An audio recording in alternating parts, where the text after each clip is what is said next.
네, 2년 전 오늘 싱가포르에서 북한과 미국의 두 정상이 역사적인 첫 악수를 하는 이 장면 기억하고 계실 겁니다. 이 세계의 핵談판으로 불리며 종전선언으로 이어질 거라는 기대감을 높인 것도 사실이죠. 하지만 8개월 만에 다시 만난 북미 두 정상, 합의문도 내지 못하고 성과 없이 돌아갔습니다. 이른바 하노이 노딜로 불리죠.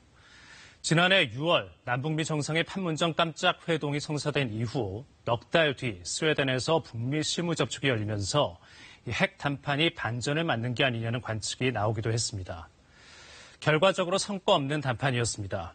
북한 리성건 외무상이 오늘 북미 정상회담 2주년 담화를 내고 대미 비난을 시작했습니다. 자세한 내용 윤보미 기자가 전해드립니다.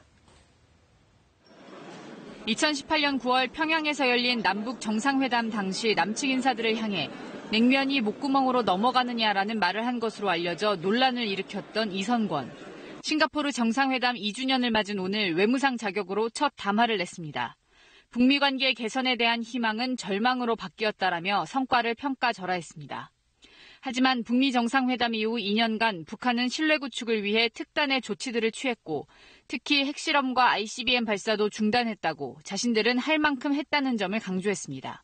그런데 미국은 2년간 도대체 무엇을 했느냐라고 묻습니다.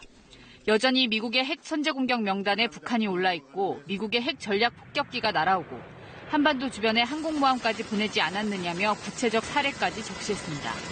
그러면서 북한의 변함없는 전략 목표는 군사적 위협을 관리하기 위한 더욱 확실한 힘을 키우는 것이라는 점을 분명히 했습니다. 단계적으로 자신들의 목표를 실현할 것으로 보고요. 특히 이제 11월 3일 미 대선이 끝난 이후에 아마 본격적으로 미국에 대한 접근 내지는 공세를 강화할 것이라고 생각합니다. 미 국무부도 싱가포르 정상회담 2년을 맞아 관련 입장을 내놨지만 균형 잡힌 합의에 도달하기 위해 유연한 접근법을 취할 의향이 있다라는 원론적인 입장이었습니다. KBS 뉴스 윤봄입니다.